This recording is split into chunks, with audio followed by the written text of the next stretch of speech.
that's fine. Right, excellent. We've got David Sykes as well now. Right then. Good evening, members. Welcome to the meeting of Craven Spatial Planning Subcommittee, 2nd of September 2020. How time flies. Right, can we have apologies for absence, please, Anna, if you would? Of course, thank you, Chairman. We haven't had any apologies for absence, and if you don't mind, I'll do a quick roll call. Absolutely. Thank you very much. So we'll start with Councillor Brockbank. Present. Thank you. Councillor Myers. Present. Councillor Pringle. Present. Councillor Rose. Present. Councillor Shuttleworth. Present. Councillor Staveley. Present. And Councillor Sutcliffe. Present. And that's all. Thank you, Chairman. Thank you very much, Anna. Confirmation of minutes for the meeting held on the 18th of August 2020.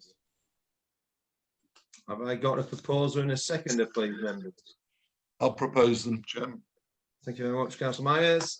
Seconder, Councillor Shuttleworth. Yeah, there's a wave of a hand. If that's okay, Hannah, we've got that down. Right, declarations of interest, members. Have we got any declarations of interest on the agenda items here tonight? I'm seeing no virtual hands, so I'm taking that as a no. Right, sorry, I've skipped public participation. My apologies. I believe that we have got a representation from a member of the public, which Hannah has very kindly offered to read out to members of the committee. So over to you, Hannah. Thank you very much, Chairman. So yeah, we've received written representation from Kate Jennings, which I'll read now. Okay. A successful planning system makes a huge difference to our quality of life.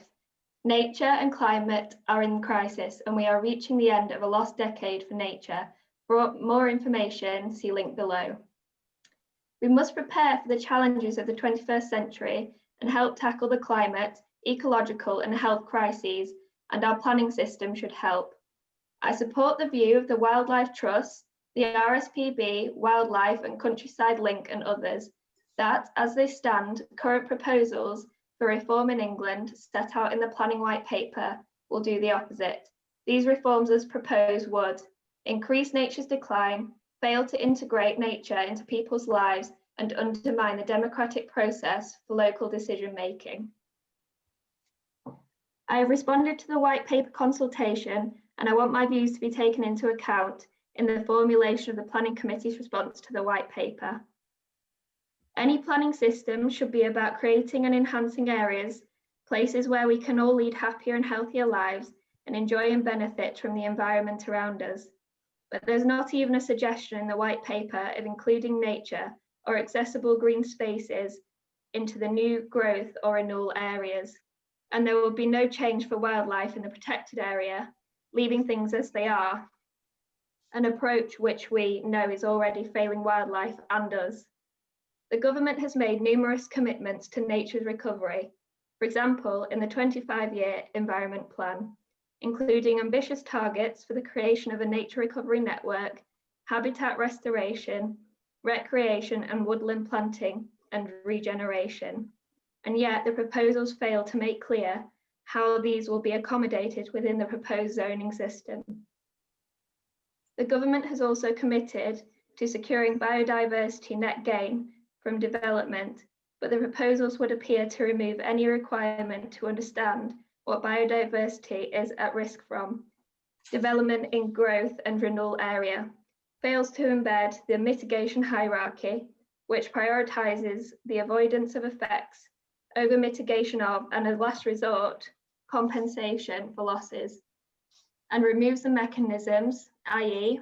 project-specific planning permission and associated conditions, etc., by which net gain requirements might be attached to any given development.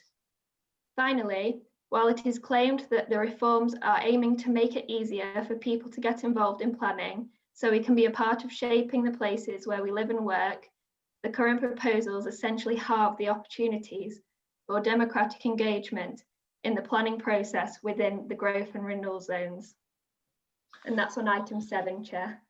Right, thank you very much, Hannah. I think it's worth pointing out that Mr. Jennings is a resident of Craven, and the link that was referred to, I've actually messaged everybody with a copy of that for your own deliberation and consideration at some point. Be able to take a look at that.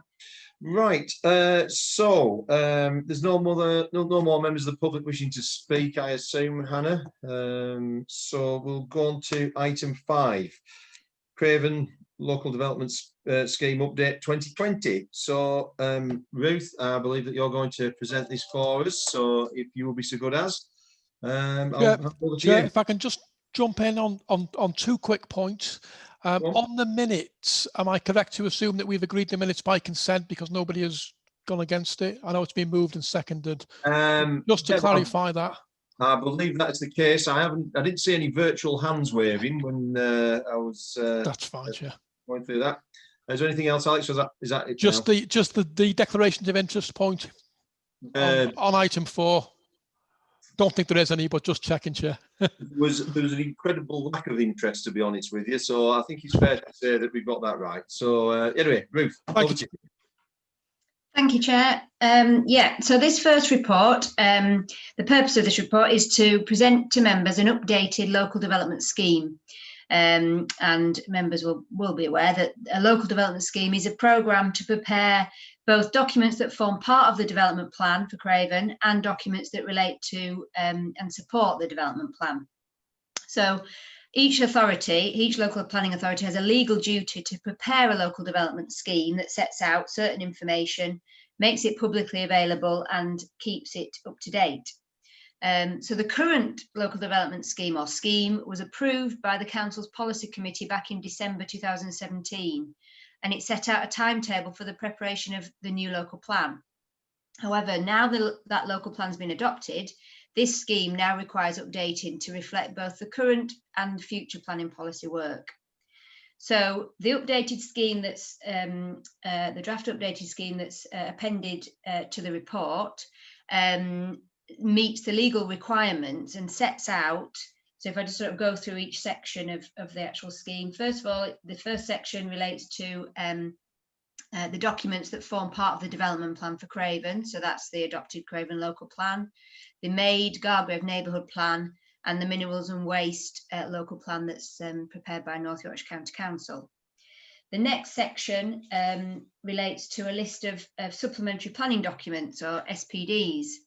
Now they're not part, once adopted, they're not part of the development plan, but they provide further detailed guidance to local plan policies. And it's not a legal requirement for the scheme to list and include SPDs that an authority is proposing to prepare or is preparing. However, this update does include a list of SPDs that the planning policy team were either currently drafting or we will be drafting in the future, as the SPDs form a key part of the team's work and will do for a while. So once adopted, the SPDs will assist both the council's development management team, developers and applicants in actually implementing adopted local plan policy. So hence they've been included. The next section relates to the statement of community involvement, which sets out the details of the statement of community involvement that was adopted in March 2018 and provides a link to that to the council's website. Then we've got a section on neighbourhood plans, which details the neighbourhood plans that have been made, so i.e. the Gargrave neighbourhood plan, and it details neighbourhood plans that are currently being prepared as well within Craven by parishes. The next section is on monitoring of the adopted Craven local plan. And we talked about this in the last meeting, that the 2019 NPPF sets out a requirement that following adoption of a local plan, then there should be a continuous monitoring and review of the policies, and that the results of that sort of process is completed and published 5 years from the date of adoption.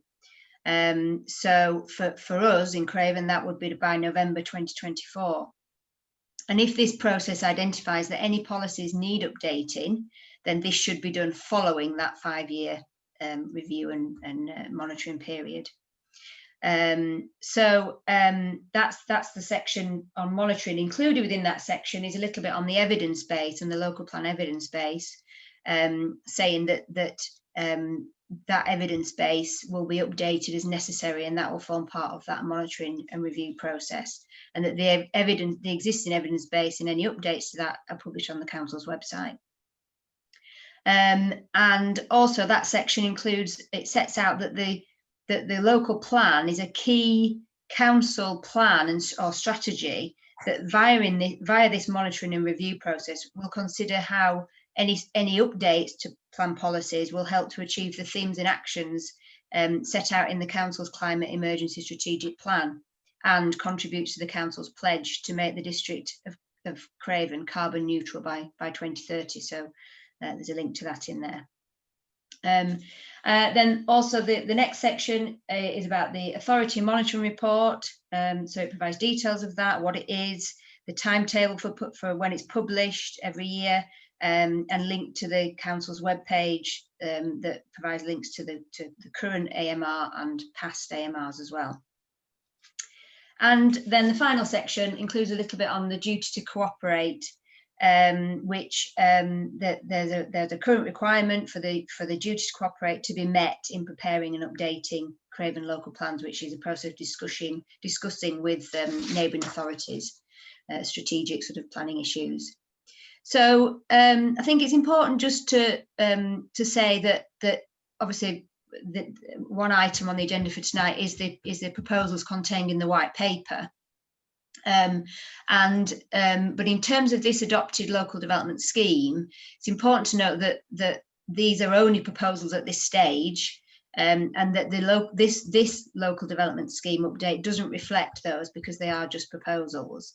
But however, once these are brought forward, or the sort of final proposals are agreed by government and brought forward, then there's nothing stopping the council from updating the local development scheme as and when it's necessary to do that. So we can do that to reflect the actual reforms of the planning system, and so that a scheme reflects the sort of timetable and implications those reforms have on the timetable for future planning policy work. So that's sort of the end of presenting the report on the updated scheme, and members are therefore recommended to approve this updated scheme attached at the appendix to the report for publication on the council's website, and if that's approved, it will supersede the 2017 scheme. Right then, members, I mean, clearly this piece of work is vitally important because this is the checks and balances of our local plan. There's been a few issues this year globally which tell us exactly why you do need to have that sort of fluidity with the local plan. So members, if you have any questions, I can see I've got a raised hand from Councillor Pringle, so I'll go to you first if that's okay. Would you like to unmute yourself, Councillor Pringle? Thank you, Mr. Chairman. Thank you, Ruth, for your report. Because we've sort of got three topics and they're all a bit intertwined, I've just got 2 points that I want to make, and with your authority, I'll sort of make them both now because they both fit into this particular section, and I don't really mind who answers them. If we look at section 3.2 of the Ruth report, it talks about it's our, as a spatial committee's job, to make sure that we achieve our carbon neutral targets. And I've sat in lots of development control planning meetings and listened to my good friend Andy Brown ram down our throats, what are we going to do with this house? Is there anything we can do? And it seems to me that on Spatial Committee, we are in charge of what development control do in the future to achieve our carbon neutral targets. And I'm thinking, how are we going to get there? Does every house need solar panels? Does every house need groundwater pumps? I don't know the answer. Would it make sense, in order for us to achieve the targets that we promised to achieve, for us to get somebody like, is it Rob Atkins, who's a bit of an expert on these things, to come and tell us what we should be putting in our spatial plan to take forward in development control, does every house need solar panels? Is it practical? Is it going to happen financially? I don't know the answers, but I'd love if we could find the answers, because I know David Nolan brought it up at policy last week. I know Andy Brown is obviously keen, as we all should be, because all 30 councillors have said we want to make a difference. Now's our chance to make a difference. How are we going to do it, please? So can I stop there and try and get an answer to that? And then I've got one other thing, please. Yeah, obviously where this is about setting the terms of engagement, not the sort of details of how we meet these challenges. But anyway, who would like to answer this? I think I've got a David Smurthwaite here that might have a few words of wisdom. Over to you, David. It's build-ups like that I don't need. I think it's I don't think Rob will be the right person. Rob's, I don't want to do him down, but he's fantastic, but I don't think he's an expert on this area. But I think in terms of thinking about where we're going with the plan, I think it's a really good idea, because I know the LEF have been producing some really interesting work about actually what needs to be achieved to get down to net zero, about things like renewable energy within households, wind turbines across the area and things like that. There's lots of things like green travel routes, talking about like a 900% increase in cycling is required. And there's lots of things like that. And I think that'll be a really good start to bring something like that here to discuss what are those big things that we need to achieve when what the local plan can't do everything, never could do, but actually how it can contribute, thinking about the review. Right. So, but I mean, that's not something particularly relevant to item 5, though, is it, at this moment in time? That's more a detail for future meetings. Would that be fair to say? That's right. But I suppose it starts to think about the agendas for the future. Yeah. This local development scheme will facilitate that sort of action in future, won't it, and allow us to the local plan as we see fit. Would that be correct? I'm looking for a dog from Ruth. Yeah.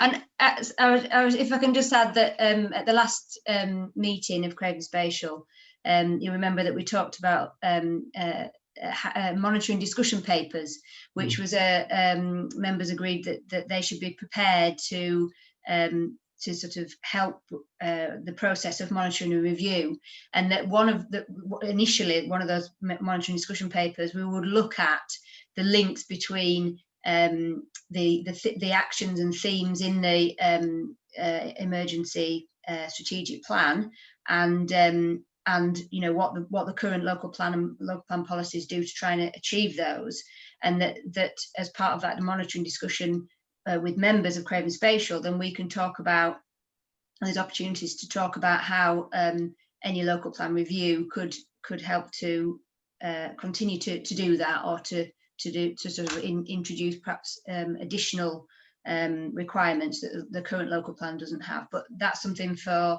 the future, and we're looking to prepare these monitoring discussion papers based around the themes of the climate change strategic plan, but to then inform our work on a new plan or an update to the current plan.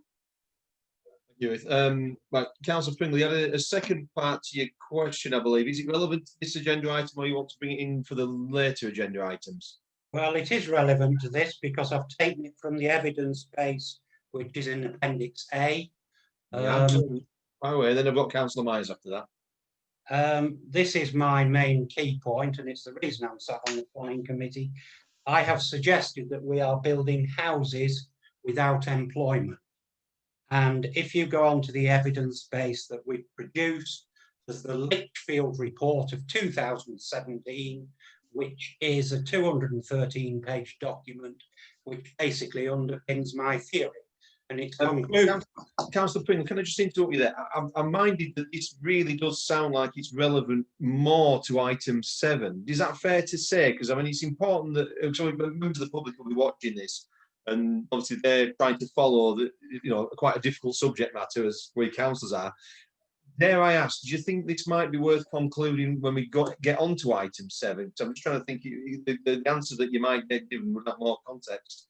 Forgive me, I'll speak whenever you want, but Item 7 is about the white paper, and this applies whether the white paper comes in or doesn't come in. Because we are going to review the current local plan, and this is very important to that. This document is in the evidence base in Appendix A, but if you really don't want me to say it now, I'll say it later.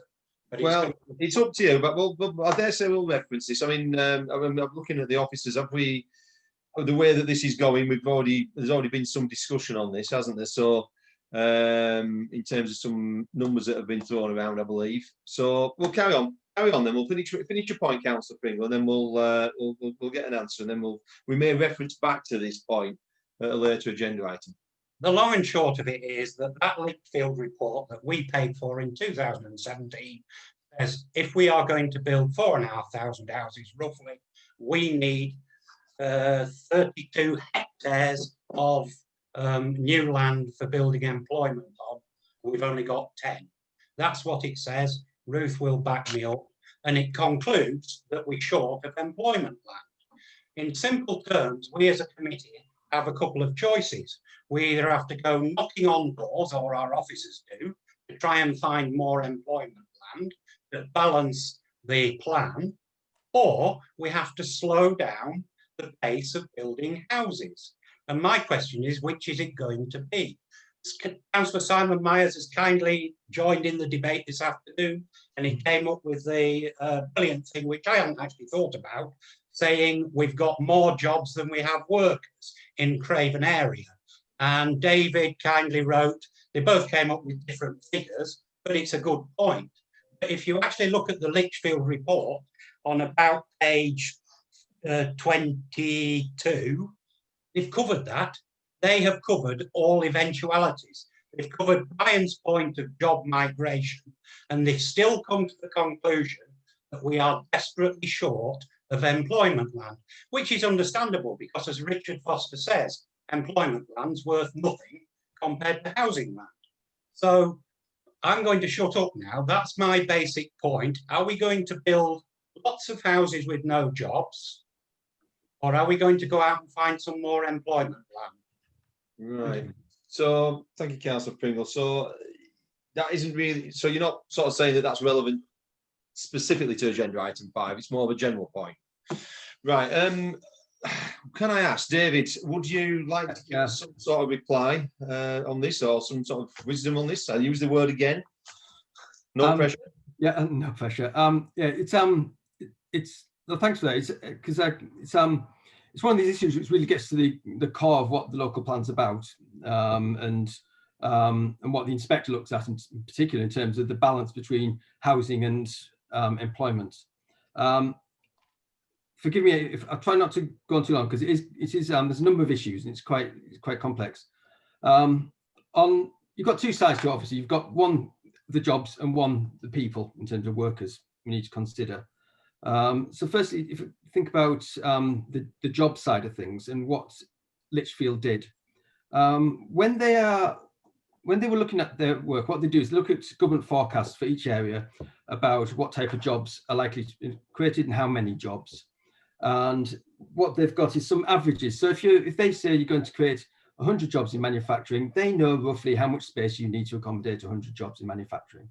And if you're going to lose some jobs in some areas, they know how much space will become free as well.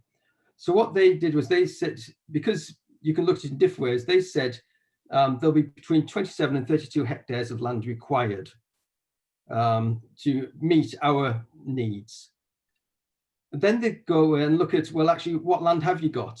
And from that, they identified that we didn't have enough, but what we needed was, and what's in the local plan is, we needed 15.6 hectares of new land. It's not 32 hectares of new land.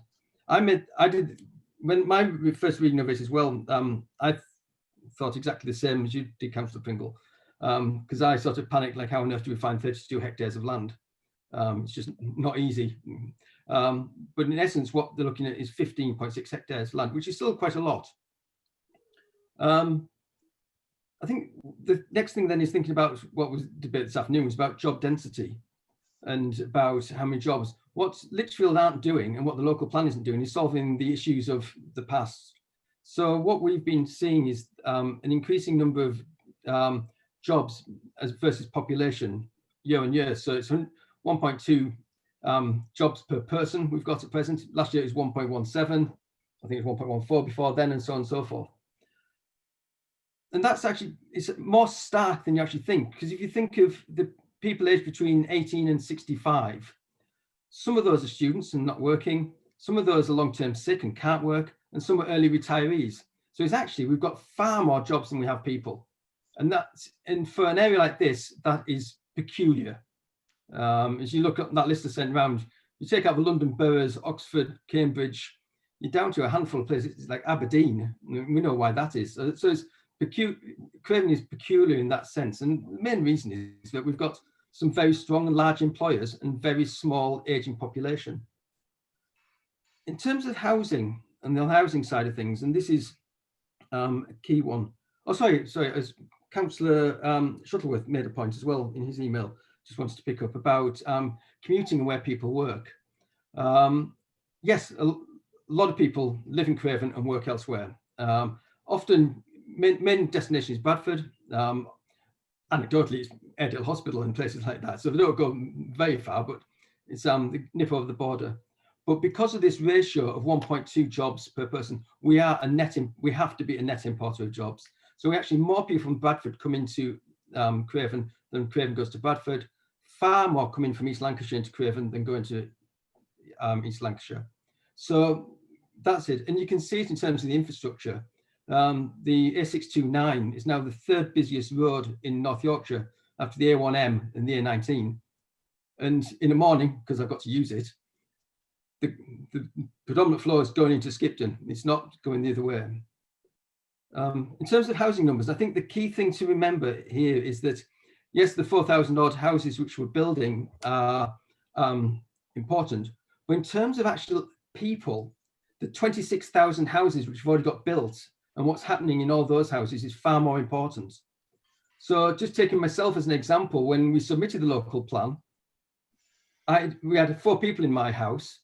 One's left, we're down to 3. A few years' time, by the time we do review, we'll be down to 2. So in my household, we've had half a population loss and same number of houses. That predominantly is happening across the area. So we're having an aging population, we're having young people leaving, and so even looking, I just checked this morning at the latest population forecasts. In terms of working age population, we're still expected to lose nearly 1,500 people of working age, despite the houses we're building. But on the other side, we're gaining, I think it's 2,800 over 80-year-olds.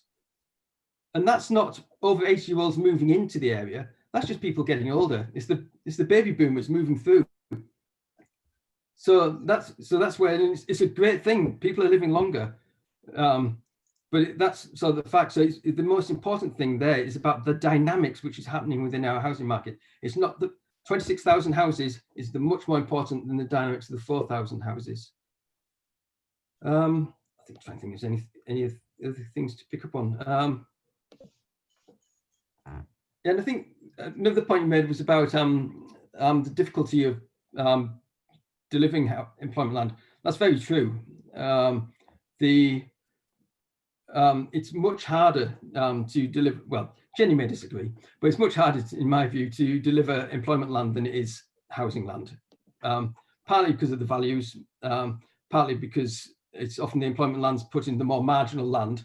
So there's always flooding issues because the housing can't go there because it's not a compatible use. It is a compatible use for most employment. So there's a lot more work, a lot more costs, more subsidies needed from government to make it happen. So although we've got the land identified, particularly South Craven and Anley Crag coming on, Langcliffe, which was mentioned, is actually outside of our area in terms of planning, but it helps, but it's not ours. They need to be monitored as well. That constantly needs to be monitored to make sure that actually we're on top of employment land. The Ingleton site has been looked at for many years and has never come forward. It may not come forward. We may need to look at the review and say, it's not going to happen. We have to look elsewhere. So I completely agree with that. It's we need to keep on top of it. The second site you mentioned in terms of South Skipton, there's flooding issues. We think we can overcome them, but we're not guaranteed. So again, we need to make sure that we've, as with all this, we're now 9 months into a 12-year plan. We will be looking at it, monitoring, bring those on site. But in terms of a good start, Anley Crag and South Skipton is a fantastic start in terms of bringing employment sites on stream. And I think that's it. Any questions, anyone? Right.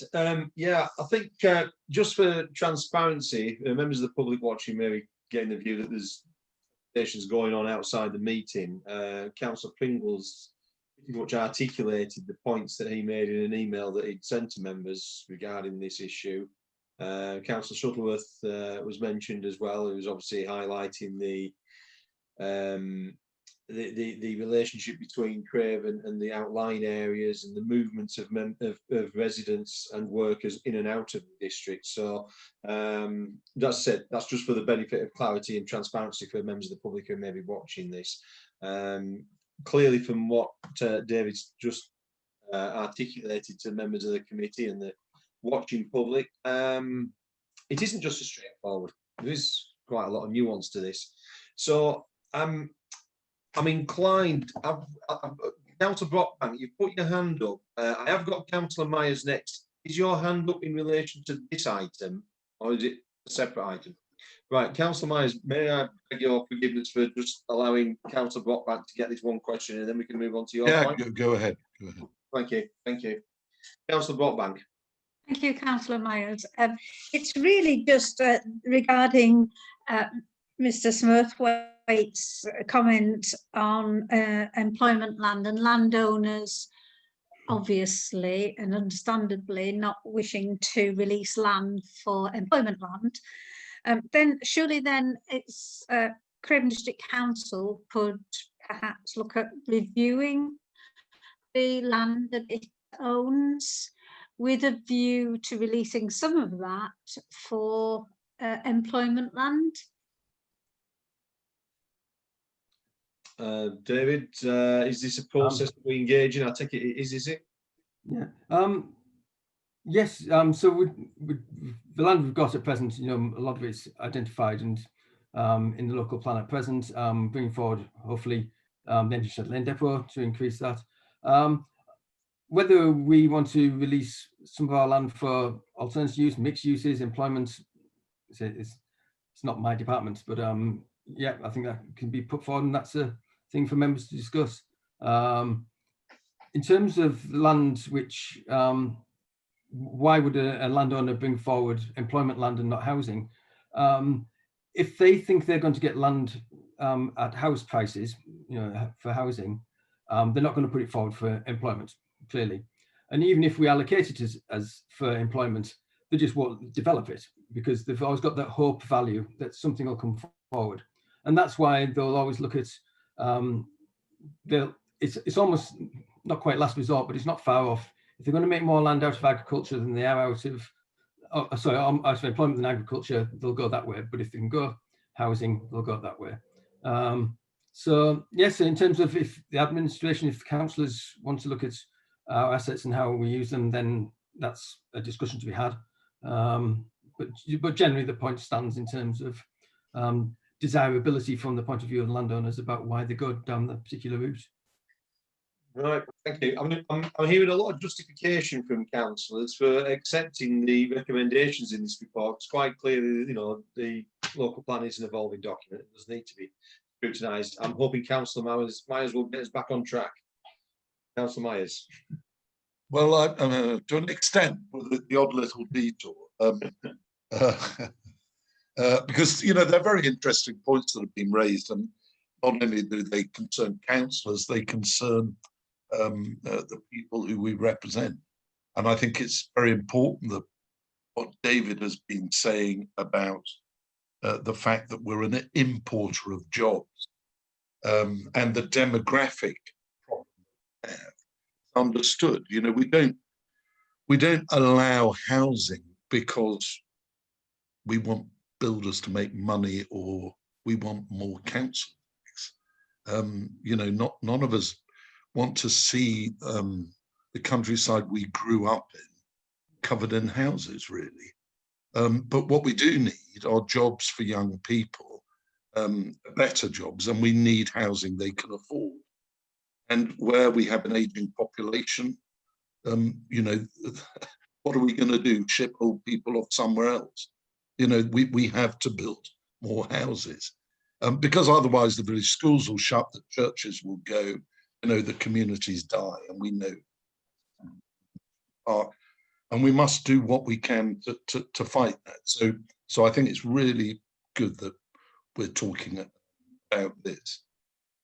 In terms of the actual item on the agenda, or rather the, you know, the proposal for keeping ourselves updated and reviewing the local plan, I think I'm very happy with what's suggested. I'm very happy to propose it if it's proposed. And I quite agree with Councillor Pringle on the need, and in fairness, just so everybody understands, we really do think about whatever political perspective or colour we may have. I've already spoken to Ruth and to David Smurthwaite with the chairman about the need to urgently review relating to climate change emergency that we've declared. I having just had some experience with the national park, I know they've declared a climate change emergency.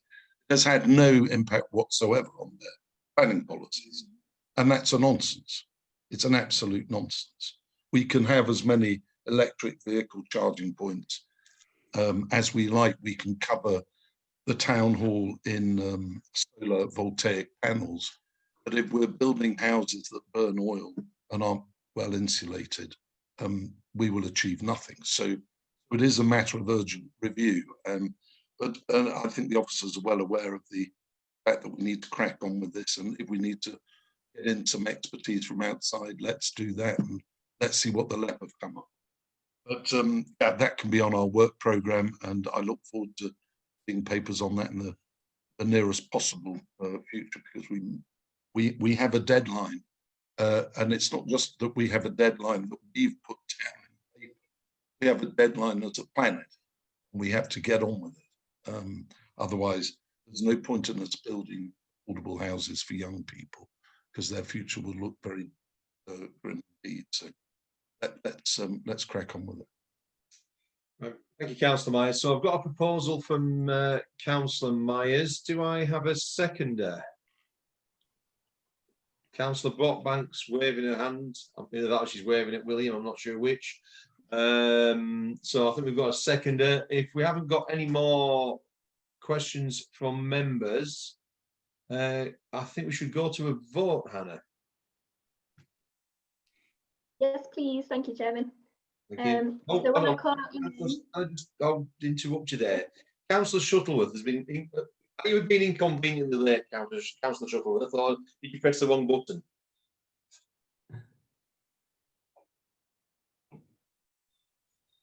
I was somewhat delayed in my thought process was a bit slower than it may have been.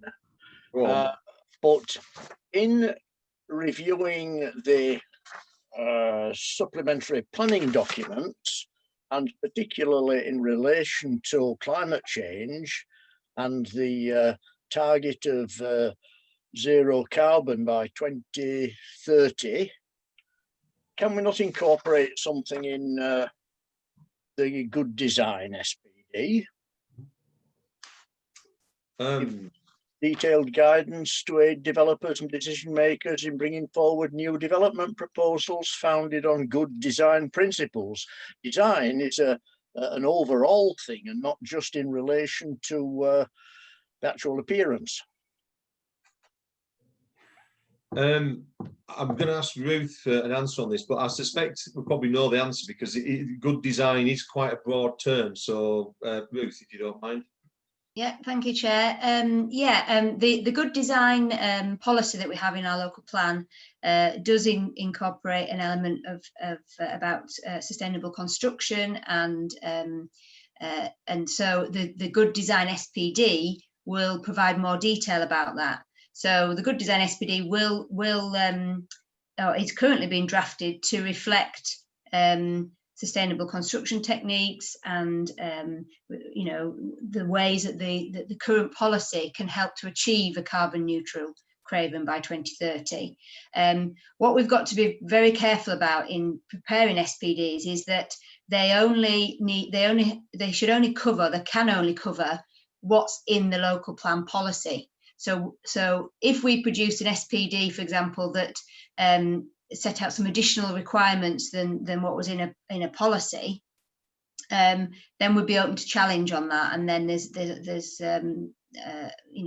high risk that the SPD will be quashed and we won't be able to use it. So when we produce the SPDs, we've got to be very careful that they just set out or provide more detail to the requirements of a particular policy or group of policies. And obviously, we've talked about the opportunities that we have in these monitoring discussion papers to talk about, not only what the local plan does at the moment in terms of achieving a carbon neutral Craven, but what it can do in any update. And that's something that if that policy or members decided that policy needs to be updated to try and achieve to help more achieve that carbon neutral Craven by 2030, then that's something that we'll have to do through an update, and then any SPD could either be prepared then to reflect that actual policy. Fine, thank you. That's no problem. Thank you, Councillor Shuttleworth. I think we should go to the vote then at last. Having, we've got a proposal, a seconder, recommendation to approve the updated LDS 2020 attached. I think we can agree that this is a good framework within which we can work. Hannah, over to you. Thank you, Chairman. So if you could just say whether you're for, against or abstaining when I call out your name, that would be great. Thank you. So Councillor Brockbank. For. Councillor Myers. For. Councillor Pringle. For. Councillor Rose. For. Councillor Shuttleworth. For. Councillor Staveley. For. And Councillor Sutcliffe. For. Thank you very much. So that's unanimous. Thank you, Chairman. Thank you very much for that. Much appreciated. Right then, members. So on to item 6, reports on the MHCLG consultation changes to the current planning system. Now then, I think it is going to be David Sykes that's going to present this. So over to you, David, if you don't mind. Thank you, Chairman, and good evening, everyone. So this is a report about the other government consultation that was published on the 6th of August. There's clearly been a lot of conversation about the white paper. This is a consultation about changes that can actually be enabled very quickly by the government, because they don't require legislation or regulations. They just require changes to the National Planning Policy Framework and also the PPG. So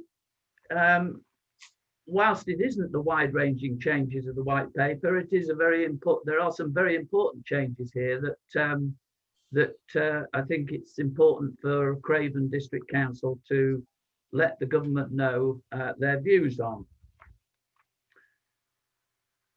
Due to the government deadlines for responses by the 1st of October, this report has already been to the Policy Committee last week. And I understand that the Policy Committee were happy with the report, but they wish to emphasise, which indeed is in the officer report itself, concerns over whether first homes will actually be affordable.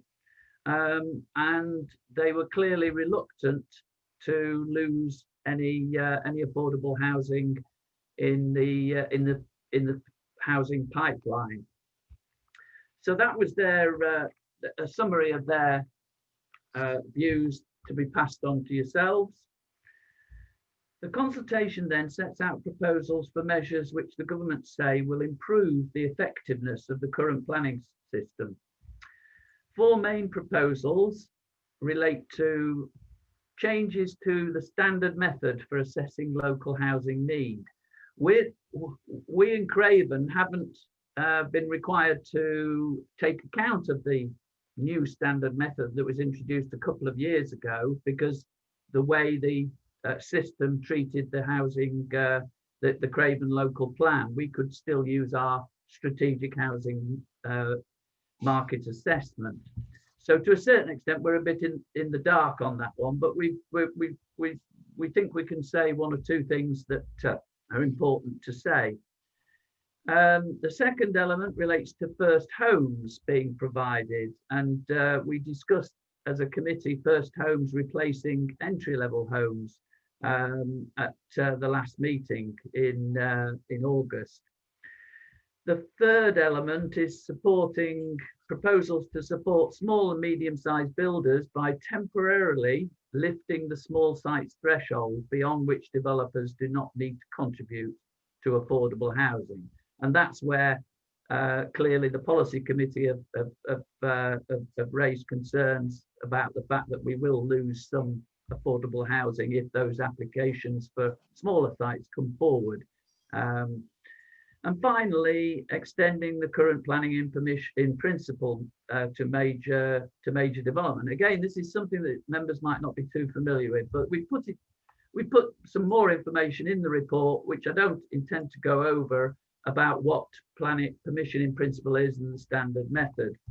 But I'll now very briefly run through to remind members of some of the main messages that officers are suggesting we should use as a basis for detailed responses. As regards to the standard method, we're suggesting that whilst we don't have any specific objection to the general principles of the standard method changes as a guide to local housing need, because the government are proposing in the white paper that this becomes a binding housing requirement, not just a local housing need assessment, we think that we should request that the results of this revised standard method be the subject of further consultation before it becomes a binding housing requirement.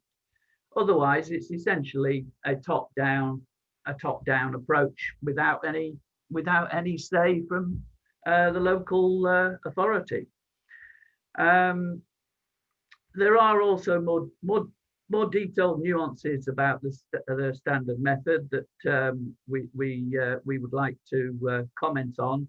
And one of those is welcoming adjustments which the government are proposing to make affordability a more important influence on the housing need figures, but emphasizing that they're only helpful if the resultant affordable housing provision is actually genuinely affordable.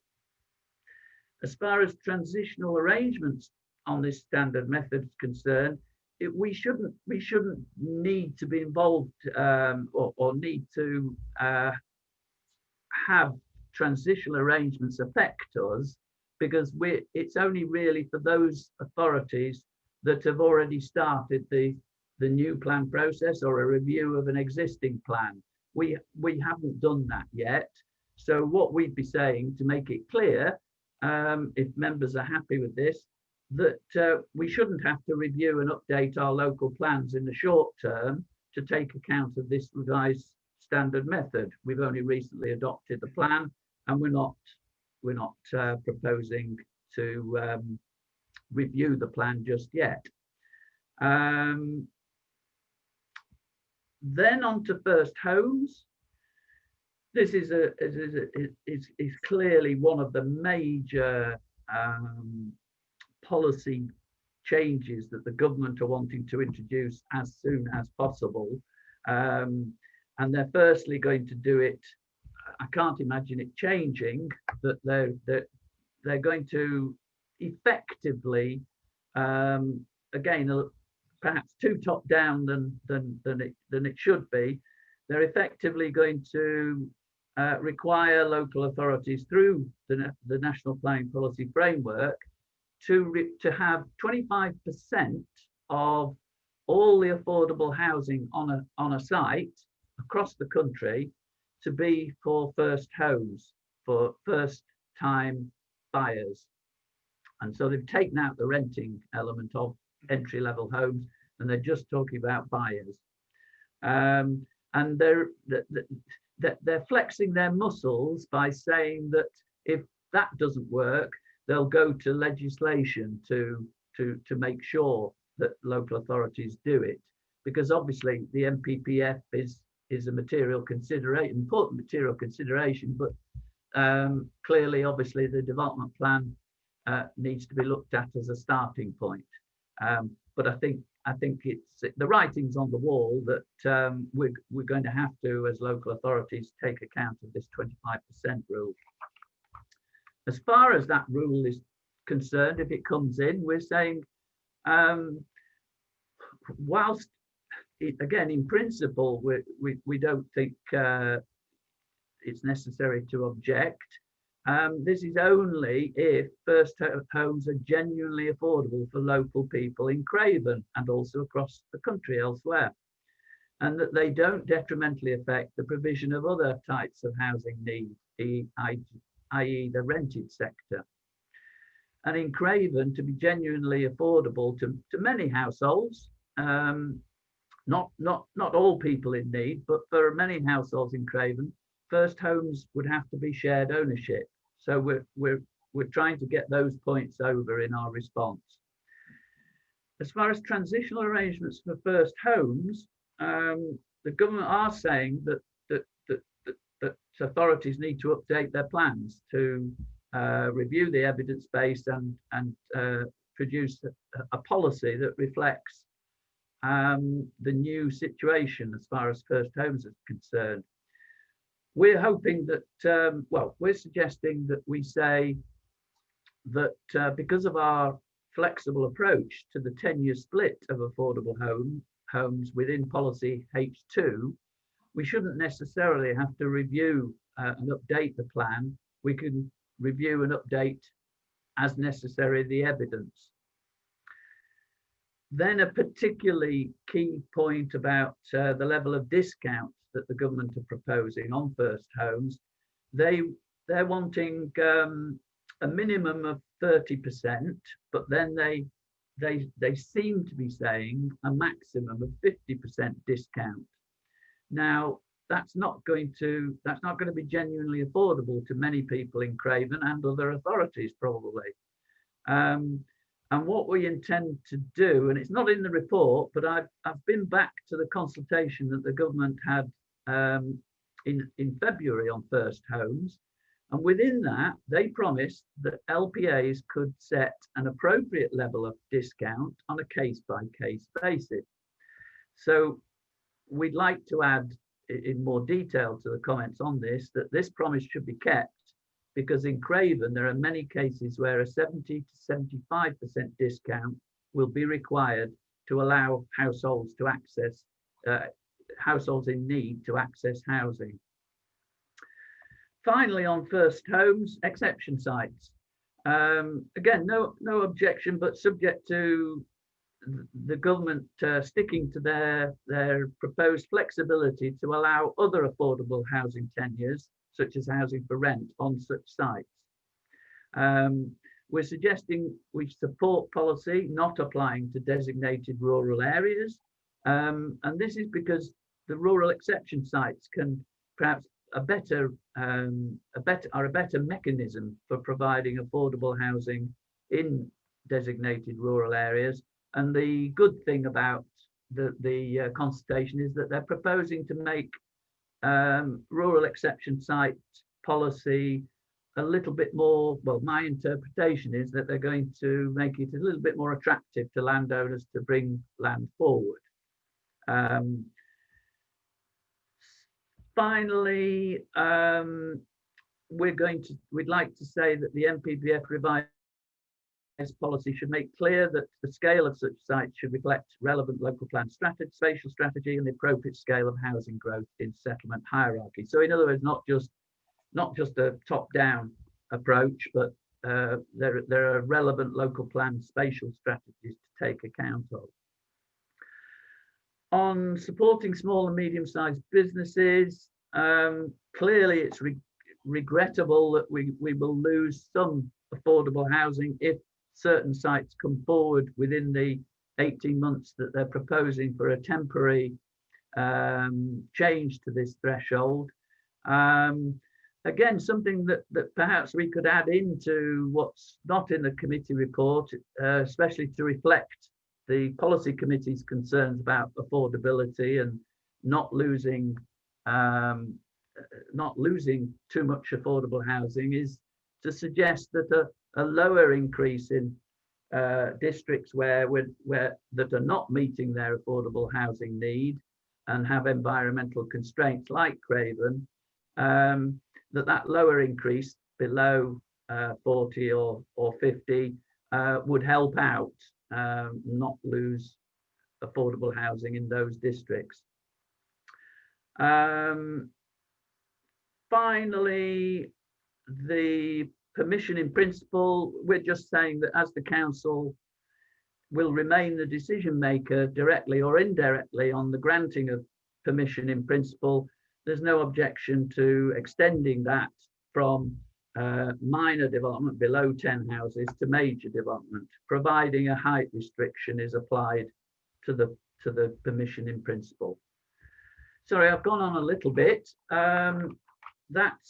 That's my presentation, and there are 3 recommendations that officers are asking members to consider. Thank you. All right, thank you, David. Who would have thought it's central government dictating terms to local government? Anyway, members, have we got any questions, please? I've got a raised hand from Councillor Myers. I'll unmute yourself, Councillor Myers. Yes, of course. Sorry, it's not a question. I was going to say I'm very happy with the responses from the officers.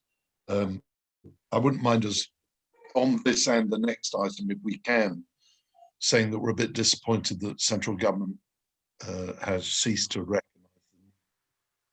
affordable rented housing, because however aspirational a chunk of the population, there are people who will never be able to own their own homes, and we must cater for them, and we mustn't forget it.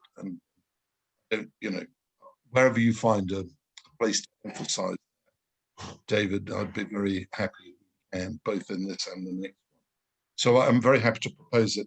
I must apologise after this vote. I will to go because it's my night to clean. Appreciate is very important. Clean up. So give me for that, but it has to be done. Right, Councillor Rose, and I've got Councillor Pringle. Thank you, Councillor Staveley. I must confess that reading all this through took an extraordinary amount of concentration and diminishing brain power. Anyway, key thing that worries me throughout all 3 of these items on the agenda, for want of a better phrase, is that we've got to ensure that we can provide the housing that is needed locally, not necessarily what's required by the government, but we've got a housing need. And everybody who's spoken tonight has really highlighted that we've got this weird population, too many old duffers like myself who are hanging around using up a house, that, you know, all the rest of it. That we've got to keep on making sure we can provide affordable houses, that market forces are going to throw it all to pot, isn't it? Aren't they? And people are going to move out of the cities because it's so lovely working from home.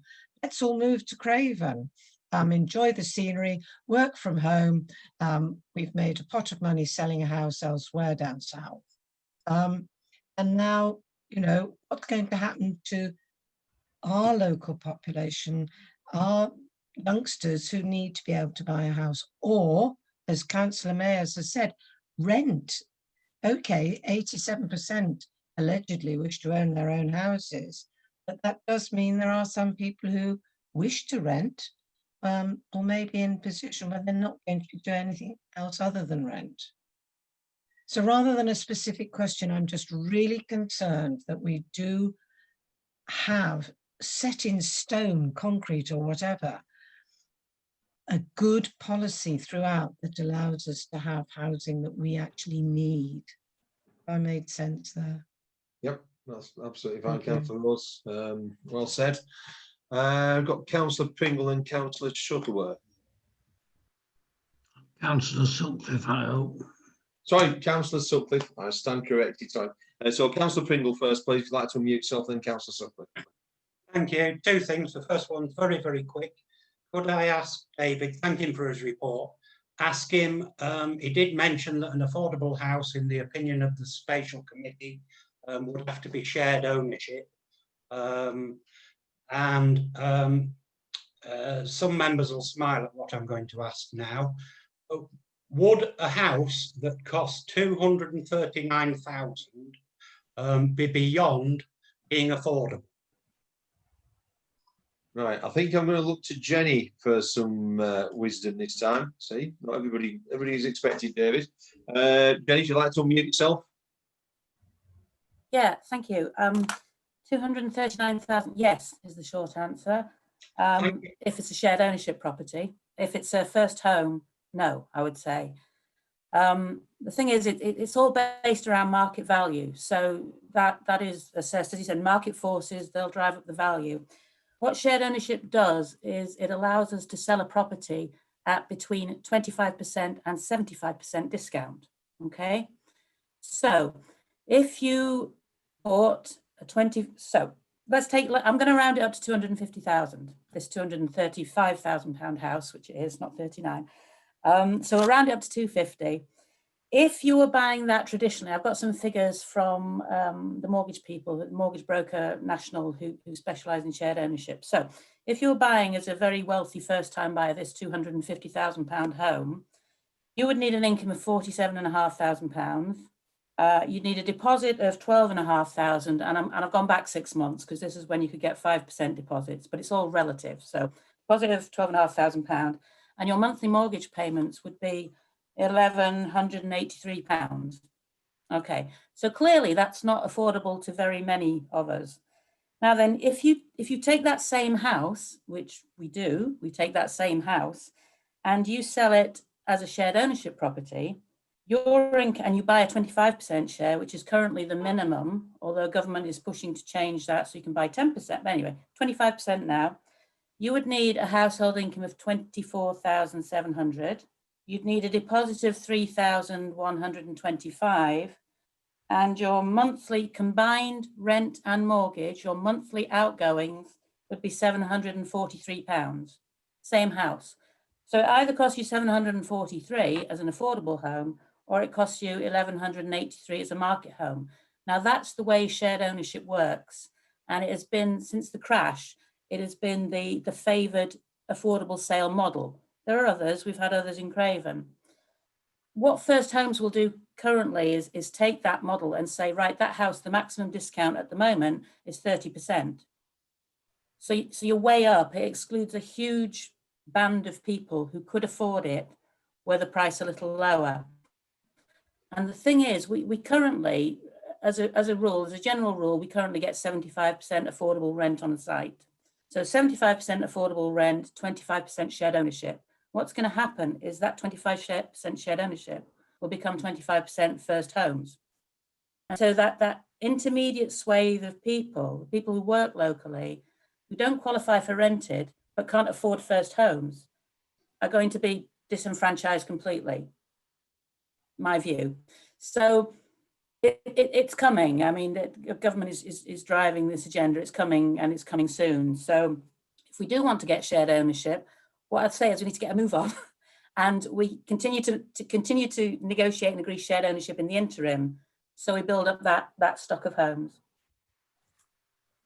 Thank you, Jenny. Very well explained. Appreciated. Now I've got Councillor Pringle. Are you coming back, or have you just not lowered your hand?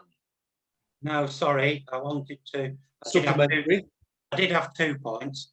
Thank you, Jenny. That was perfect. The first sentence actually answered the question, because you said that that sort of money is not affordable, and the figures actually confirmed what I thought they would.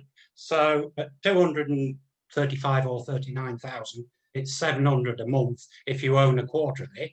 But if you're really in desperate need, rather than doing that, you'd rent a house in Carlton, which is also 2 bedrooms, for 495.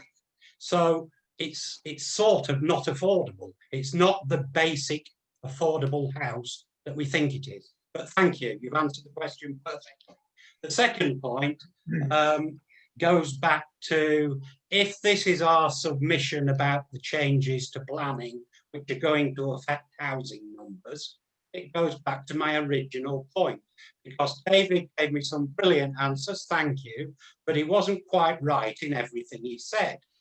On page 71 of the Litchfield report, which is 213 pages long, there are 2 things that disagree with David. Firstly, whether we're an importer or an exporter of workforce. Litchfield say exactly the opposite to David. But that's not the main point. The main point is this amount of land that we have identified for building employment on. And if you look at page 71 of the Litchfield report, Councillor Pringle, can I just stop you a second here? We're on item 6 now. We're dealing with this element. I'm just a little bit concerned. We're going off piste a little bit. I appreciate you've obviously spent a long time reading the Litchfield report, but you are trying to get back to the point here where we're dealing with what's been suggested by policy as a suitable response to this consultation. We've been asked to also give our view on this. So please, can we keep on subject and not go too far off piece? Because it's we've got quite a bit to get through, and as I say, I don't want to get distracted from what's immediately in front of us, because clearly this is a very important piece of work. So if you'd like to sort of sum up, please, it'd be appreciated. Clearly, it is a very important piece of work, and clearly it's very important that if the government are going to determine housing numbers, we do our best to make it clear to them that we have a problem. The first thing we've got to do is to accept the problem. And David, as good as he was in his response, hasn't done that. I'm referring David to page 71, where Litchfield say there is potentially a significant shortfall in employment land, even if the lower end of the AON range is pursued. What I am saying is, when David Sykes goes back with his consultation response, he needs to make it clear to the powers that be above us that if they just look at our local plan and think we are currently going to build 4,500 houses and come up with a figure based on that, they will be making a big mistake. So thank you. I hope I haven't taken up too much of your time, but we need to accept that there's a problem and we need to do something about it, not ignore it. Thank you, Chairman. Thank you for that. Right, so Councillor Sutcliffe, at last, it's your turn, please. You'd like to you said it, Chairman, at last. Perhaps I can help you to get through what we've got to get through tonight, in so much as I'm quite comfortable with David Sykes' proposals. Now, it's going back a little bit in time, but I seem to remember that Councillor Myers did in his closing speech move a motion. So if I could take this opportunity to second it, Chairman, then perhaps we can move forward. Absolutely, much appreciated, Councillor Sutcliffe. I don't believe we've got anybody else wishing to speak at this time, have we? No. So if we'd like to go to the recommendations, Alex, are we okay to take these on block, or do we go through them individually? What would be the preference, do you think? You can take them on block, Chair. Thank you very much indeed. So, Hannah, if you'd like to do the roll call, please, and we'll take a vote on the recommendations as laid out, please. Thank you, Chairman. Councillor Brockbank. For. Councillor Myers. For. Councillor Pringle. I'm going to abstain, thank you. Thank you. Councillor Rose. For. Councillor Shuttleworth. For. Councillor Staveley 4, and Councillor Sutcliffe. Definitely 4. Thank you. Thank you, Chairman. thank you very much indeed, Hannah, much appreciated. Right, then, we are going to say goodbye to Councillor Myers because he has obviously quite a pressing engagement, far more important than this nonsense. But anyway, thank you for your time and your patience, Councillor Myers, appreciated. On to agenda item 7. So now then, I believe, Ruth, you're going to present this one. Obviously, there's quite a bit to this. I think it would be sensible if you can give us the key points, and then we'll see what members have got to say. I'm assuming that everybody's read the report that's attached to this. Councillor Rose clearly has, so she's been telling us, showing up. So, Ruth, over to you, please. Thank you, Chair. Okay, so the purpose of this report is to ask members to approve the officer comments that are, again, contained in the appendix to the report, following consideration and discussion around the proposals and the comments, and to approve this as a basis for the council's response to the government's consultation on the white paper, Planning for the Future, which, as Councillor Staveley said, is quite a lengthy document, and it's quite detailed proposals in it. So during the last meeting of this subcommittee, members were given a verbal update, and that focused on the key sort of spatial planning proposals included in the white paper, which do make up a significant part of the white paper.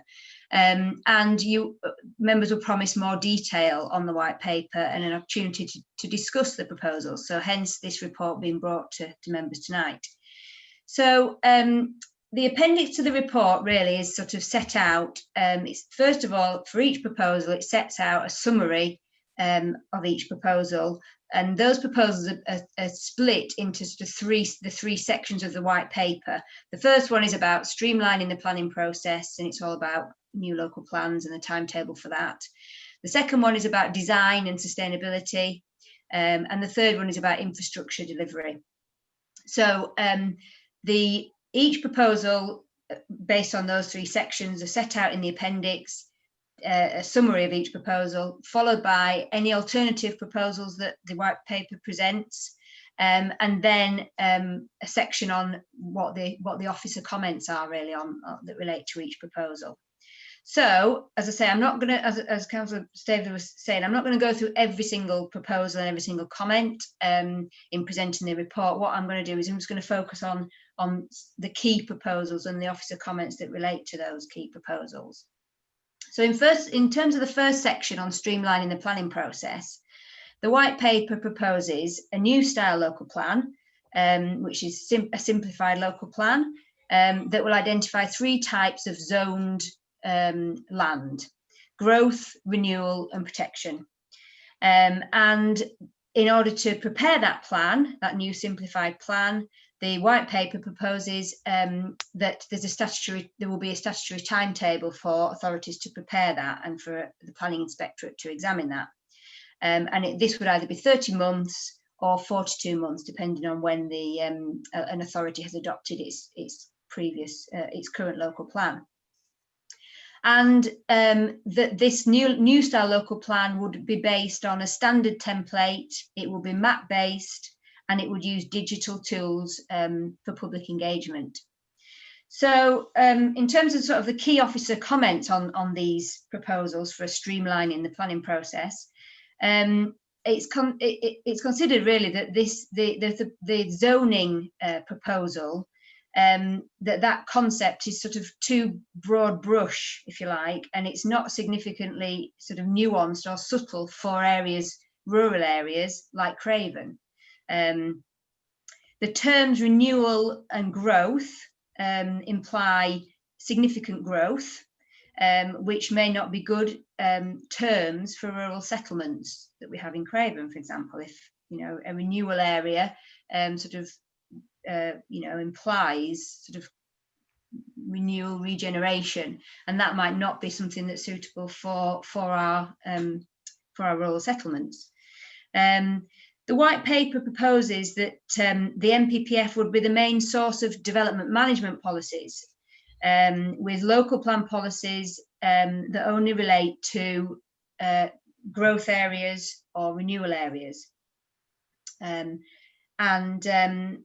there's a need for the local plan, officers feel there's a need for the local plan to be able to continue to contain local plan policies that reflect local circumstances.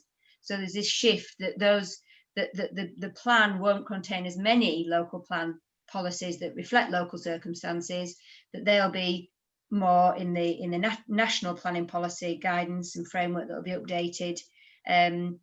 But what the officer view is that that's a negative to this proposal, and that there should always be that need to for local plan policies to reflect local circumstances.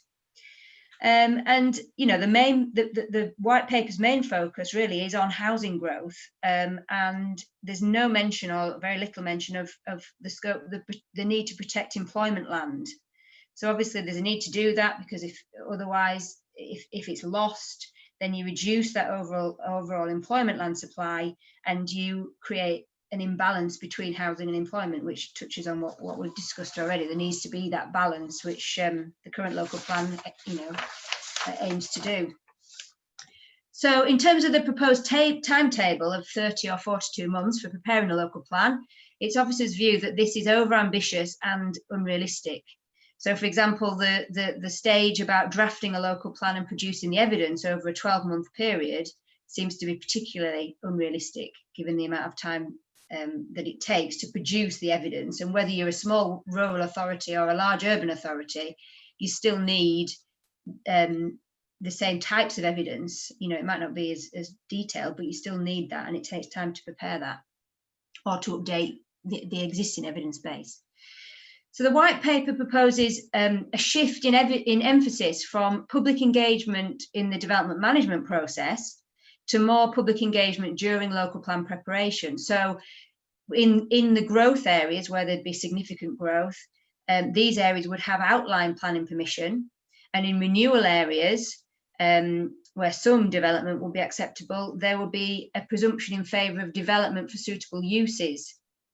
So there will be less emphasis on consulting with the public and at the development management or any planning application stage, and that will be done more at the local plan stage. But I think it's questionable whether this shift will be achieved, as you know, it's the experience of officers really and the authority that show that on the whole the local community has a more interest in when a planning application is submitted that immediately affects them, rather than getting involved in the more strategic local plan making process. And that's a generalization. Obviously there are members of the community that do and have got involved in the plan making process, but on the whole that seems to be the sort of experience.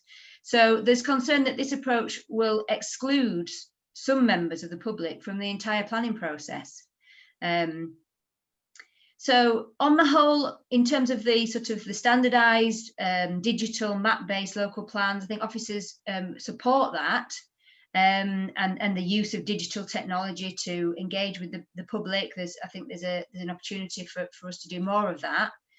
However, the comment that we've included and that we want to make is that there's still a need for the use of non-digital engagement methods to ensure that all sections of the community can get involved in the plan making process. So I think that's an important point to make. The white paper proposes that each authority will be bound by housing targets. We've sort of touched on this a bit, set nationally, and that they will be calculated using a standard method for establishing a housing requirement. The aim of this is to ensure that enough land is released in areas where affordability is the worst. So this standard method would distribute the national house building target of 300,000 new homes annually, and it would have regard to the size of existing settlements, the affordability of places, and existing land constraints. So it would take into account environmental constraints. And the use of the standard method will make it the responsibility of authorities to allocate land suitable for housing to meet that housing requirement. So the housing requirement will be met nationally, will be set nationally, and then it'd be the role of the authority to identify the land to allocate to meet that requirement. So officers are generally in support of the use of the standard method to establish housing targets, but authorities should be allowed to challenge these targets. So, for example, a lower figure may be appropriate if there's existing environmental constraints that have been underestimated in the national government setting these targets, or a higher figure may be appropriate to enable economic growth and provision of more affordable housing. So officers feel there needs to be an element of flexibility with this proposed approach to enable authorities to check and challenge any housing targets set nationally. It's felt that more detail is needed on how this housing targets will be calculated using the standard method. Again, there's not a lot of detail provided as to how that will be achieved, and how often they'll be reviewed to ensure that figure is kept up to date. And obviously, that has implications for reviewing of local plans. If the national housing target is changed or reviewed and changed, then that's a review of a local plan would be needed.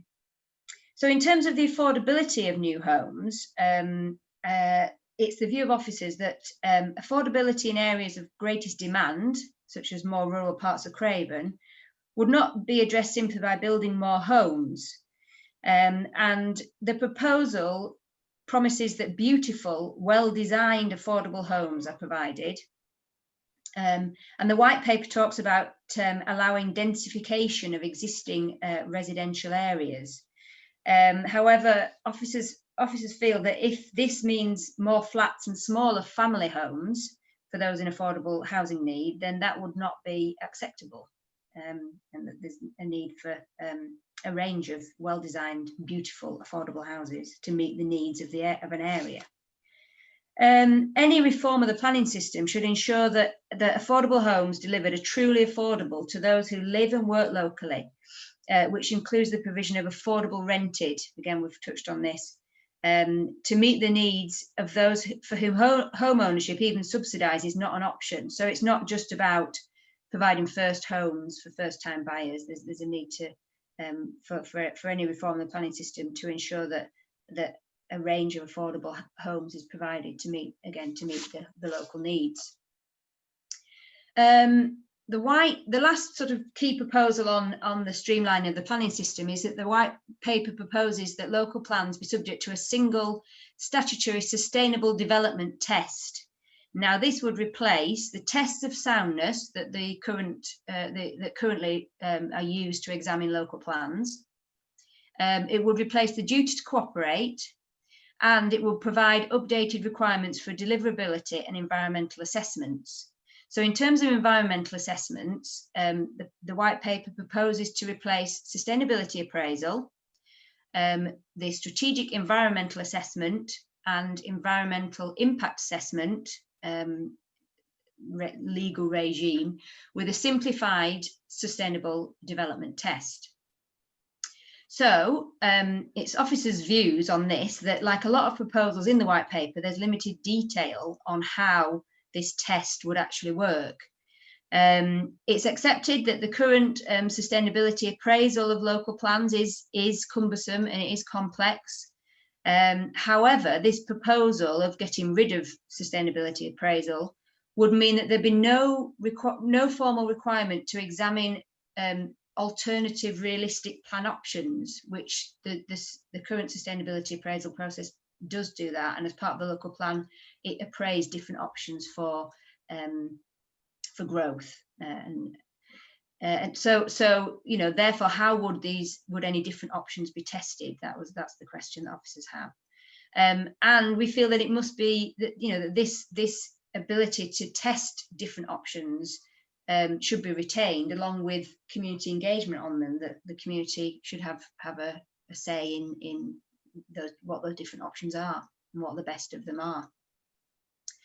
And I think it's also important that simplification of the current system of environmental assessment of local plans does not dilute the level of environmental protection given by it. So the replacement with the sustainable development test of the strategic environmental assessment and the environmental impact assessment, which has a legal framework for assessing plans, the sort of aims of that shouldn't be diluted.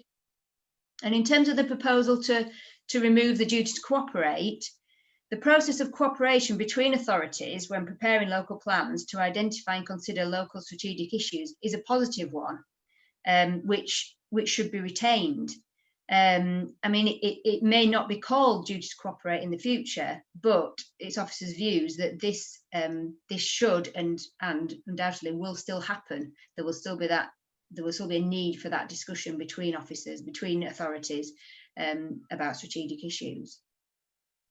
So section 2 of the white paper focuses on design and sustainability and proposes improvements in the energy efficiency standards for buildings to help deliver the government's commitment to be net zero by 2050. So the government wants to ensure that planning standards and building regulations are met for both new and retrofitting existing homes. So I think there's a recurring sort of officer comment or concern that the white paper removes the ability for authorities to prepare local policies that reflect local circumstances. And this is an example of that this proposal removes the ability to provide local innovative responses to climate change, for example, by linking the local plan or a review of the local plan or a new local plan to the specific actions and themes included in the climate emergency strategic plan of an authority. And it's not clear from the white paper proposals where energy efficiency standards will be set out. Will this be in the NPPF, the updated NPPF, or will they remain in building regulations? So this is something that we would ask for clarification on.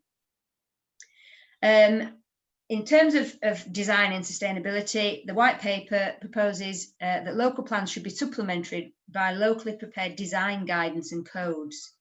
And the government proposes to set up a new body to support authorities to produce these codes, and expects each authority to employ a chief officer for design. And then that's linked to the white paper proposal to introduce a fast track for beauty, which would automatically permit proposals for high quality, beautiful developments where they reflect local character. So where locally produced guides and codes are not in place, then a national design guide will be used to guide decisions on proposed development. So where these codes, local codes and guides have not been prepared or been in the process of being prepared, officers question how appropriate this national design guide would be for local decision making, and whether there will be any flexibility of the interpretation of that national guide at a local level. Again, more details needed on this. There's officer support for the proposal to set up a body to help authorities in producing these codes and to employ a chief officer for design. But again, more detail is needed on how authorities will be resourced to acquire the skills and expertise in design in order to implement these proposals, which would see a shift in skills required by both development management planners and planning policy planners as well. So there's a big shift proposed there in terms of the skills. The final section of the paper it relates to infrastructure delivery, and this proposes to replace the current system of a community infrastructure levy, which Craven doesn't have, and the planning obligations in the form of Section 106 agreements to be replaced by a nationally set fixed flat rate infrastructure levy.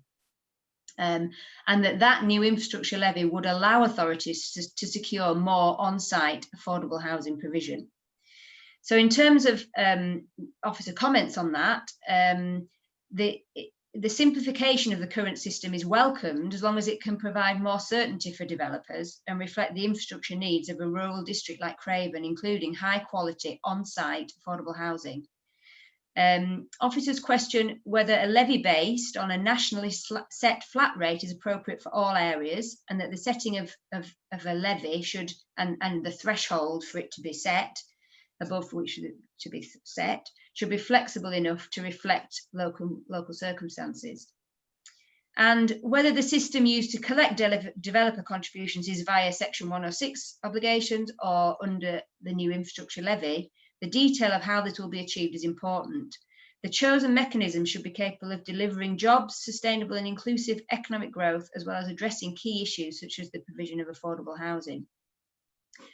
So that's a sort of I've gone on a bit, but that's a sort of whistle-stop tour really of the key proposals and the officer comments that relate to those. So just to conclude, I think it's important to say that it seems that what's proposed in the white paper would be a replacement of the existing planning process, which allows subjective planning judgment based on local plan policies that reflect local circumstances, with a more rules-based system that focuses on a mixture of national policy, or principally national policy, with local design codes and standards to be used. So there is a shift in that. And officers would agree that the current planning system would benefit from being simpler and quicker, and that some elements could be improved. For example, you know, the shortening the local plan preparation process and having more focus on design. And the white paper includes proposals to achieve this. However, these proposals need to be realistic and achievable, which we feel some aren't at the moment. So generally, I think officers feel that the current planning system is not one that's broken and that requires a complete radical reform, as the white paper proposes. And it's hoped that the officer comments included within the appendix reflects this view. So by responding to the white paper, the council has an opportunity to put forward to the government its views on these draft proposals, and hopefully they will be used to inform decisions relating to the final reforms of the planning system. However, we'll have to wait and see what these will be. The council can just put forward at the moment its comments on those proposals. So members are therefore asked to discuss and hopefully approve the officer comments on the white paper to be forwarded to the policy committee as a basis for the council's response to central government. All right, thank you, Ruth. Much to be deeply uncomfortable about there. Simplify the planning process. We might as well just do it on the roll of a dice, eh? Huge that is. Right, members, do you want to go around each of you, and if you've got something to say, raise a virtual hand. I'm underwhelmed by the sea of, oh, hello, Councillor Sutcliffe. I've got your name right and everything. If you'd like to unmute yourself and say your piece, thank you. Right, you should be able to hear me now, hopefully. Excellent. I listened with interest. I thought that was a very succinct and informative presentation of a right old jar of worms, frankly. I think that the government is intent on a major change to the planning system. So then the thing you perhaps have to look at is what is wrong with the present system.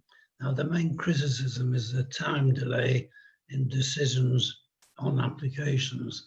But if you look back historically, most of those delays have not been either member or officer created. They've been in consequence of highly organised local objections from people who frankly do not want the houses which we are trying to approve and which the officers are recommending we should approve. So I don't too readily accept the criticism of the present system. It may have some slight drawbacks, but they are not of officer consequence in view, in my own opinion. Having said that, you've got to move with the times, and I think that, you know, inevitably we will have changes. But I do endorse the last speaker's concern that those changes want to be not too drastic and within the control of both the officers and the members of Craven District Council. Thank you. Thank you, Councillor Sutcliffe. Yeah, I think we all sort of share your concerns there. Shadow of a doubt. Councillor Brockbank, if you'd like to unmute yourself, please. Yeah, can I ask a question of Ruth, please? As far as liaising with other authorities is concerned, we quite a large part of Craven is in the national park, or there's quite a lot of national park in Craven. Two ways of saying the same thing. How much effect will this have on the national park? I know we're not responsible for planning applications in the national park. However, it will affect Craven quite a lot, and I think it's something that we should be mindful of. So this white paper, does it cover the national parks, or is it the national? Will the national parks have a completely different planning process or planning rules? Oh, you've gone. Oh, planning rules. Thank you. Well, no, the white paper would any final reform of the planning system would apply to all local planning authorities. So that would include the national park as well. So, you know, the new style local plan that's proposed would be relevant to, you know, that would the national park would have to prepare a new style local plan. In terms of the standard methodology for housing and the national sort of housing requirement, you know, that would be well, there's a lack of detail really at the moment on how that would work in terms of an area like Craven that has the national park in it as well. But I think that's where it is important to retain that sort of due to cooperate, whatever it might be called, but that ability for authorities to discuss cross-boundary issues, and housing obviously, you know, maybe a key one in the future. But certainly the white paper will or any reform of the planning system that we end up with will relate to the national park as well as Craven district. Okay, thank you. Thank you. As we've got the head of planning here, Neville, I have seen you. Would you mind giving members your view from the coalface, so to speak, on the proposals? Thank you, Chairman. I think from a development management point of view, the idea of actually taking almost devolved decisions by central government on issues of where you're going to target growth, where you're going to target renewal, and where you're going to target protected areas. Maybe I've been in this profession far too long, but a local plan is something that has been developed locally, and that's gone through a very extensive process. And, you know, we've looked forward to it and have dealt with that through the last 12 months since adoption last November.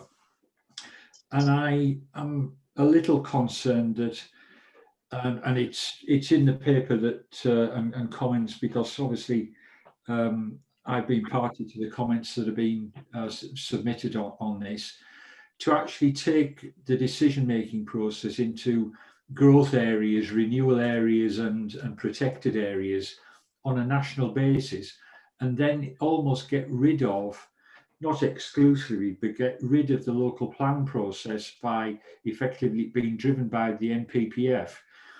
With all due respect to that national planning policy framework, how on earth do you actually end up with a situation where you are making real decisions for real local people in the local community if you are effectively being directed by something that applies in central London, central Bristol, central Manchester, the Lake District, Lancashire, or indeed anywhere else? And that's where I have the reservations.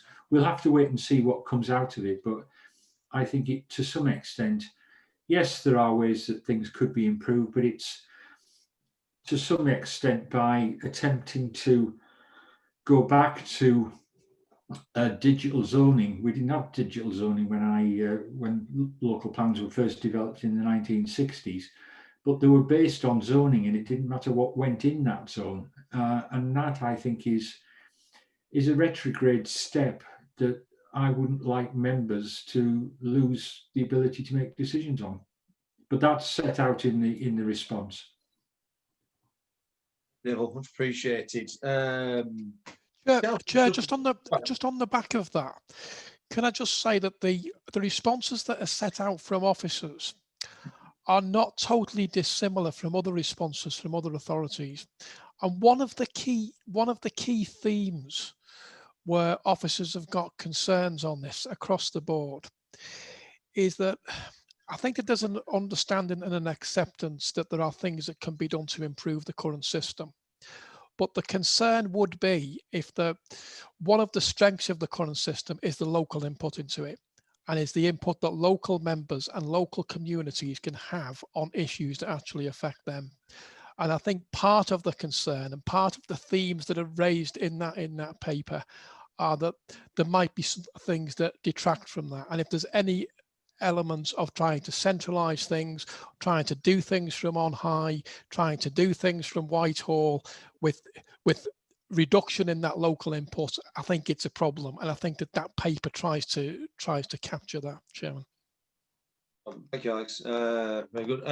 Councillor Shuttleworth, your hand keeps sort of taking your head as though you're stressed with this. Have you got something to say about it? No, I'd like you to, no. Yeah, so, quite content, Chairman, thank you. No, so I think, so basically we can condense it down to just write a response, thanks, but no thanks, we're doing fine. Would that be fair? No. Right, Councillor Brockbank, if you'd like to unmute yourself again. Yeah, it's just a final thing really to say how much I support the local aspect of decisions being made on planning. I understand the NIMBYism that the government are trying to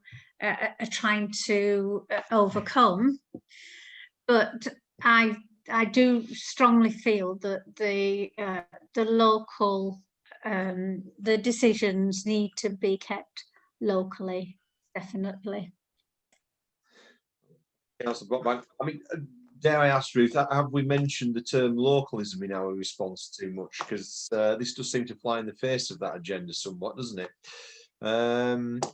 Councillor Pringle, if you promise not to mention the Lichfield report, have you got anything to say on this? No, right, that's good. So I've got Councillor Rose. If you'd like to unmute yourself, Councillor Rose, thank you very much. I have done just that, yes. I highly endorse what Councillor Brockbank has said. Local input is vital. And certainly Ruth has pointed out that you know, there is a move towards, say, like digital involvement in the early stages. Well, not everybody who's you know, wishing to make some sort of input has those particular skills or ability to make, you know, an input at that point. And then if all the input is there and then somebody's worried about a canopy that's going to be built in front of a house 2 doors down, they haven't got any input. That to me is all wrong. You've got to have that ability for locals to comment on local planning issues. You know, it's where they live. It's their environment. And I think keeping localism is important. And there's quite a bit of it here in the you know, comments of outlined that, you know, misses that. I do think it's important, but you know, these comments that have been made are excellent and really appreciate all the work that's been done. And it's important to keep the local input, if I've made sense. Thank you. No, thank you, Councillor Rose, well said. I think we've got a consensus here that we are endorsing the officer comments. I don't think we're wishing to add any further to them at this moment in time. So could I look to the room for a proposer and a seconder, please? I've got a proposer in Councillor Brockbank, a seconder. Please to second it, Chairman. I've got Councillor Rose and Councillor Sutcliffe. Well, thank you anyway. She was waving. She was being anti-digital. She wasn't using a virtual hand. But anyway, I'll forgive you this time, Councillor Rose. Hannah, if we've got a proposer and a seconder, I don't think we've got anybody else wishing to speak at this time. Could I ask you to go to the vote on the recommendations 2.1 and 2.2? We'll take them on block. Over to you, Hannah. Thank you, Chairman. Councillor Brockbank. For. Councillor Pringle. For. Councillor Rose. For. Councillor Shuttleworth. For. Councillor Staisley. For. And Councillor Sutcliffe. 4. Again, that's unanimous. Thank you, Chairman. Thank you very much, members. Councillor Ward, you are going to have to learn how to use your virtual I'm hand. sorry. You yourself. You want me to do it now? It's a bit late now. Oh, there you go. You're showing off now. Go on. Sorry. I just want to make a small point. I do want to say thank you for the way all 3 of these reports have been set out. Whilst it's taken an incredible amount of time to read through and to really try to get to grips with each of these 3 documents, really appreciate the way they have been set out, and obviously a lot of time spent on it. And I feel, you know, it took me a long time to do my homework, but it certainly would have taken a lot of time to prepare the papers in the first place. And I'd just like to make a point to say thank you very much indeed. So thank you to all concerned. I think we'd all like to echo those sentiments to the officers. Say very well written reports. It's a slightly dry subject is spatial planning at the best of times, isn't it? But anyway, we try and make it as exciting as we can. Right then, so item 8, any other items, which I don't think at this moment in time there is anything that is presenting itself. So we will go on to the date of the next meeting. Do we have a date in mind at this time, or are we awaiting advice on that? Ruth? Well, I mean, we've got the first monitoring discussion paper, which we want to bring to members, but we were thinking during November for that, whether we could get a date in November for that. Yeah, sooner the better. I think if we can liaise with the other committees and make sure we're not treading on anybody's toes, that's okay. Okay, yeah, we'll try and arrange a date then in November. We'll liaise with Put that round, members. Vicky. No, that's fine. That's absolutely fine. Right. So at that, I'll thank you all members for your attendance and your patience, and we will declare this meeting closed. Thank you very much indeed.